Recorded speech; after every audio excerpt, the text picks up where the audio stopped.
চলুন ফিরে যাই আমাদের আজকের অতিথি অভিনেতা আব্দুল্লাহ আল সেন্টুর কাছে। সেন্টু, আবারও ফিরে এলাম আপনার কাছে। কোনটা দিয়ে শুরু করব? অনেকগুলো কাজ আপনার একসাথে আসতে চলেছে এবং অন স্ক্রিনেও কিন্তু চলছে। সবশেষ বোধহয় মেসমেইটে কাজ করেছেন। মেসমেইটে কাজ করেছেন জন মিল্টনের নির্দেশনায়, যতটুকু জানি। একটু জানতে চাই এই কাজের রেসপন্স কেমন আসছে দর্শকদের কাছ থেকে? ওইটা খুবই ভালো। ওই কাজটা আমার বাংকার বয় করার পরেই আমার দ্বিতীয় কাজ ছিল ওইটা, ম্যাচমেট একটা সিরিজ। বেশ আগে কিন্তু কাজ করা। তো সবকিছু মিলিয়ে দর্শক সারা ভালোই পাচ্ছি এবং যারা দেখছেন বলছেন যে ভালো কিছু হচ্ছে আর কি, ভালো একটা গল্প, সাইকোলজিক্যাল ক্রাইম থ্রিলার, এবং ডিরেক্টরেরও প্রশংসা করছেন।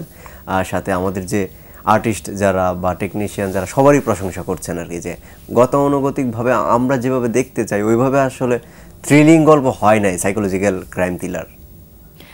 ক্রাইম থ্রিলার এবং সাইকোলজিক্যাল ইস্যু যেখানে থাকে সেখানে কোনো না কোনোভাবে আব্দুল্লাহ সেন্টু চলে আসে। এটা কি আসলে সেন্টু আগে থেকেই ভেবে রেখেছিল যে আমি অভিনয় করলে এরকম চরিত্রে অভিনয় করব, নাকি কাকতালীয়ভাবে সেন্টুর এতগুলো চরিত্রে কাজ করা হয়েছে? বেশিরভাগ কাজে আপনাকে এই ধরনের চরিত্র আমরা দেখে থাকি। ওইটা পুরোটাই কাকতালীয়। আমার ইচ্ছে ছিল আমি অভিনয় করবো, এবং চরিত্র কোনটা আসবে সেটা তার আমি জানি না, যে চরিত্রে আসুক আমি আমার কাজ চরিত্রটাকে ফুটিয়ে তোলা, কতটুকু তুলতে পারবো সেটা জানি না, তবে চেষ্টা করবো আর কি। তো সেই জায়গা থেকে একটার পর একটা এই যে এই থ্রিলিং সব কিছু মিলিয়ে একটার পর একটা আসছে, এটা আমার কাছে ভালো লাগছে। যে আমি একটা গল্পে ধরেন থ্রিলিং, আমি প্রতিটা গল্পে থ্রিলিং চরিত্র যদি করি, যে সব কিছুতেই ভিন্নতা আনার, যে একটা চরিত্রকে বারবার একটা, আমি যদি থ্রিলার হিসাবে আসি, কিলার হিসাবে আসি, তো ওই কিলার থেকে আবার নিজেকে অন্যভাবে আরেক কিলারে পরিণত করে, এটা খুবই চ্যালেঞ্জিং। আচ্ছা, কিলার যখন এলো তখন একটা বিষয় জানতে ইচ্ছা করছে, এই যে অভিনয়ে আপনাকে আমরা অনেকভাবে কিলার চরিত্রই দেখতে পাচ্ছি, তো অভিনয়ের কিলার আর বাস্তব জীবনের আপনি কি ধরনের কিলার? লেডি কিলার টাইপের কোনো ব্যাপার আপনার মধ্যে আছে কিনা?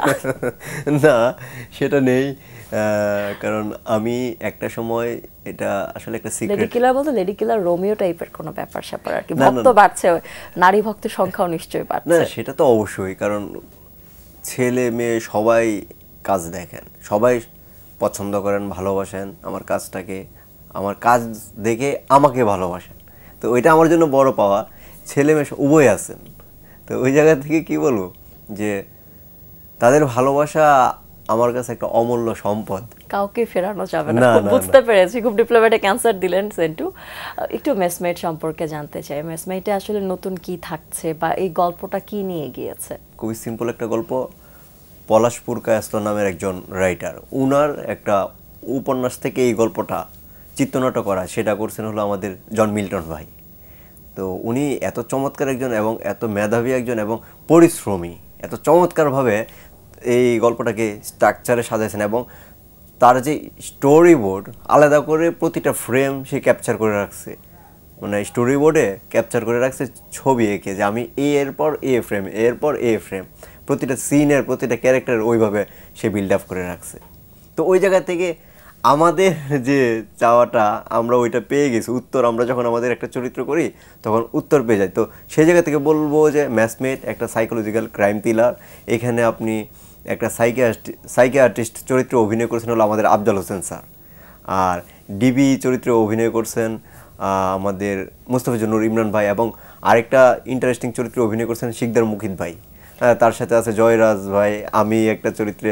তো আমার চরিত্রটা একটা রহস্যজনক চরিত্র, পুরো গল্পে দর্শককে ভাবাবে, প্রতিনিয়ত ভাবাবে আসলে কে, আসলে সে কি করতেছে। আপনি এখানে সেন্টু বসে আছেন তো, না অন্য কাউকে পাঠিয়েছেন? এখানেও কোনো রহস্য আছে কিনা? এখানে রহস্য থাকতেই পারে। আচ্ছা, সবখানে রহস্যের ছাপ রেখে যাচ্ছেন। আপনি আফজাল হোসেনের কথা বলছিলেন একটু আগে। আফজাল হোসেনের সাথে আপনাকে আমরা স্ক্রিনের আগেও দেখেছি, কারাগারে দেখেছিলাম। তো আপনি বলছেন যে এই মেসমেটের কাজটি অনেক আগে রেকর্ড করা হয়েছে, শুটিং করা হয়েছে, তার মানে আমরা কারাগারে দেখতে পেয়েছি প্রথম আপনাদেরকে পর্দায়, কিন্তু এর অনেক আগে আপনার তার সাথে কাজ করা হয়েছে। কিন্তু ওই সময় দুইজনের একসাথে স্ক্রিন শেয়ার হয় নাই। আচ্ছা, আর ম্যাচমেটে একদম আমাদের এক ফ্রেমে দুইজন স্ক্রিন শেয়ার করছি আর কি। এটা তো নিঃসন্দেহে আপনি, আমরা বলবো যে আপনি অনেক ভাগ্যবান। সেটা তো অবশ্যই, ক্যারিয়ারটা মাত্র শুরু হয়েছে বলা যায়, শুরুতেই এত গুণী মানুষের সাথে পর্দায় একসাথে অ্যাপিয়ার করা কেমন ছিল অনুভূতি? এটা আসলে খুবই ভালো অনুভূতি, এবং আমরা সবসময় বলি যে আসলে গুরুজন বা মুরব্বী যারা থাকেন তাদের পদতলে আসলে আমাদের যারা তরুণ অবশ্যই একবার না একবার যাওয়া উচিত। কেন তারা সবাই কিন্তু যেতে চায়, সুযোগটা সবাই পায় না বোধহয়। সেটা তো অবশ্যই, কিন্তু সেই জায়গা থেকে আমি ভাগ্যবান আর কি যে আমি পেয়ে গেছি খুব স্বল্প সময়ে। কোনো মজার ঘটনা যদি থাকে বা গোপন আপনাকে কোনো টিপস দিয়েছে কিনা সেটা যদি একটু বলেন, অন্যরা একটু জানলো আর কি। না, ওই জায়গা থেকে যখন আমার একটা শর্ট আছে ওনার সাথে প্রথম দিন আমি শর্ট দিব, শর্টের পরে দারুণ তো, ডিরেক্টরকে বলতেছে দারুণ তো, ওরে কোথায় দেখছি আবার মনে করতে পারতেছি না। পরে বলতেছে ভাই ও তো থিয়েটারের, আমাদের যে মিল্টন ভাই থিয়েটার এবং বাংকার ভাই করছে। ও হ্যাঁ হ্যাঁ হ্যাঁ, তুমি, আমি তো তোমাকে চিনতেই পারতেছি না এইখানে।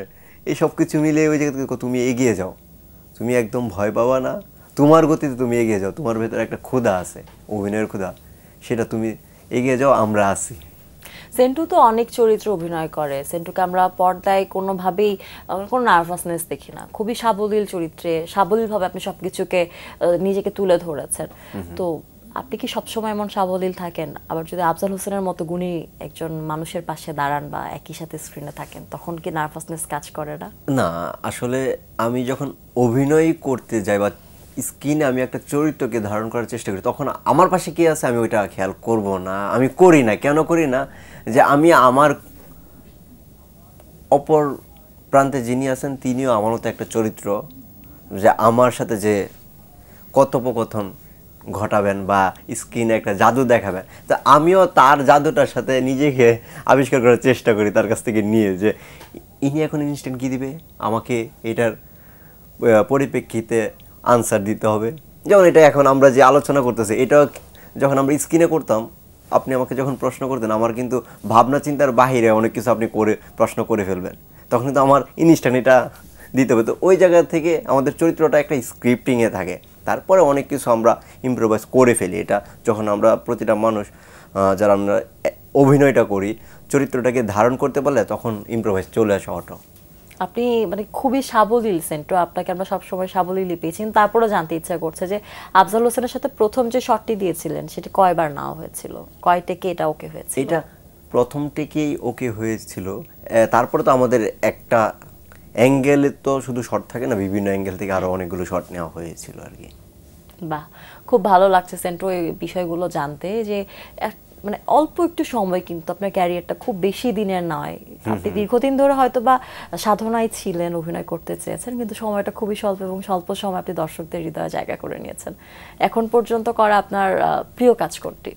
না, এখন পর্যন্ত যদি বলেন যে আমার প্রিয় কাজ বাংকার বয়, তারপরে তো পুনর্জন্ম তো আছে, যেটা আসলে দর্শক মহলে অন্যভাবে আরেকটা জায়গা করে দিয়েছেন। তারপরে অ্যালেন স্বপন। তো এই যে গুণী মানুষদের সাথে কাজ করা, নিঃসন্দেহে তারা আপনাকে অনেক কিছু শেখায়, তাদের উপস্থিতি আপনাকে অনেক কিছু জানতে উদ্বুদ্ধ করে। এক একে জানতে চাই যে নাসিরউদ্দিন খানের সাথে অভিনয়ের সময় আপনি কি শিখেছেন এবং সেই সাথে আফজাল হোসেনের সাথে কাজের সময় আপনি কি কি শিখেছেন? এক একজন এক একভাবে জীবনটাকে দেখেন। তো ওনাদের দেখার পথটা অন্যরকম, আমার দেখার পথটা অন্যরকম। তো দিন শেষে কিন্তু আমরা একটা স্বপ্নই দেখি, অভিনয়, চরিত্রকে ফুটিয়ে তোলা পর্দায়। তো আমাদের ওই জায়গায় মিল ছিল। তো দিন শেষে নাসির ভাই বলছে যে তুমি তোমার চরিত্রটাকে প্রতিনিয়ত ধারণ করে শটে আসবা। আফজাল হোসেন স্যারও সেম, যে তুমি প্রতিনিয়ত চরিত্রটাকে ধারণ করে শটে আসবা এবং যতটুকু সময় সেটে থাকবা নিজের চরিত্রটাকে নিয়ে ভাবার চেষ্টা করবা। আমি চেষ্টা করি ওইটাই, যে আমার নিজের চরিত্রের সাথে যেন অসততা না করি। অনেক গুণী অভিনেতার সাথে আপনি কাজ করেছেন, অনেকগুলো কাজ করেছেন, অনেক চরিত্রে কাজ করেছেন। আফজাল হোসেন, নাসিরউদ্দিন খান, সামনে হয়তো বা অনেকের সাথে আপনাকে আমরা কাজে দেখব, কিন্তু তারপরেও থাকে না যে আরও অনেক মানুষের সাথে আপনি কাজ করতে চান। এরকম কোনো প্রিয় মানুষ বা প্রিয় অভিনেতা বা অভিনেত্রী আছেন কি? এখানে যদি বলেন, আমি মুশারফ ভাইয়ের সাথে একটা আরাম করে কাজ করতে চাই। আরাম করে কাজ করতে চাই? মুশারফ ভাইয়ের সাথে আমি আরাম করে কাজ করতে চাই। আচ্ছা, এটা কি কোনো টিজার ছিল? সামনে কি মোশাররফ ভাইয়ের সাথে কোনো কাজ আসছে আপনার?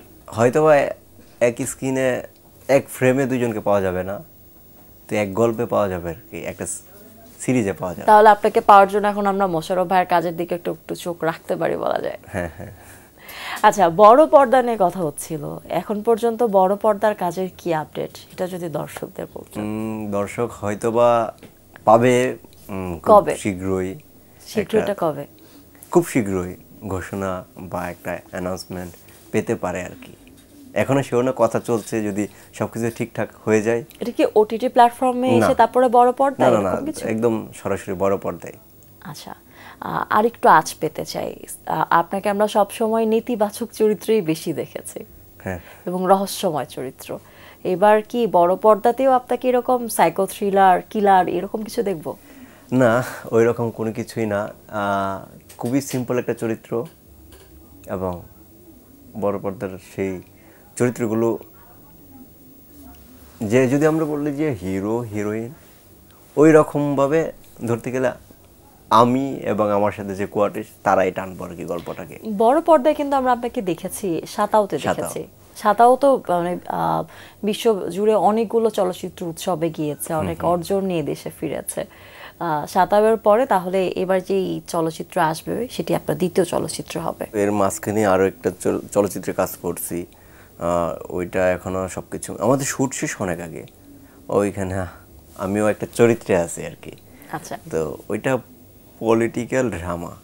আচ্ছা, দর্শক মজা পাবে। এখানে আমাদের দেশের আরো গুণী গুণী অভিনেত্রী অভিনেতা আছেন আর কি। পথ চলা তো সবেই শুরু, অনেক ভালো ভালো কাজ হবে, সব স্বপ্ন পূরণ হবে। অনেক অনেক শুভকামনা আপনার জন্য। Thank you so much. প্রিয় দর্শক, এতক্ষণ কথা হচ্ছিল অতিথির সাথে। এবার সময় হলো বিদায় নেবার। আমাদের অনুষ্ঠান সম্পর্কে আপনার যে কোনো মতামত পরামর্শ জানাতে লিখুন এই ঠিকানায়। প্রযোজক দিন প্রতিদিন বাংলা ভিশন, নূর টাওয়ার, 110 বৃহত্তম CR Dutta road, Dhaka 1205, phone 96320303 থেকে 4। আমাদের ইমেল অ্যাড্রেস dinprotidin@banglavision.tv। ব্রিটিশ রাজনীতিক বেঞ্জামিন ডিসরায়েলের একটি উক্তি বলে বিদায় নেব আজ। তিনি বলেছেন, অজ্ঞতা দিয়ে সমস্যার সমাধান করা যায় না। প্রিয় দর্শক, সবাই ভালো থাকুন, সুস্থ ও সুন্দর থাকুন। আজ সারাটা দিন সবার জন্য শুভ ও কল্যাণময় হোক।